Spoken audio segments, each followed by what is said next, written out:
How to see someone's likes on Facebook. Hi everyone, this is Kate and I'm back with new tutorial, and in today's video we will see how we can see or find out someone's like on Facebook.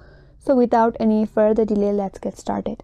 First of all, open up Facebook application in your mobile device and make sure that you're logged in with your account. Once you're logged in, now you have to get to the specific post where you would like to view the likes. For example, I have this post right here.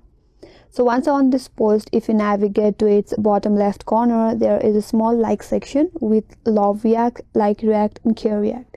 If you tap on it, you will land in your next page. That's basically the comment section. Now again navigate to top left corner and again tap on the like section.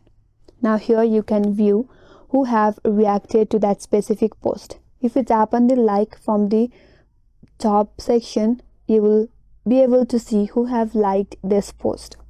You can keep on scrolling down and view all the people that have liked this post.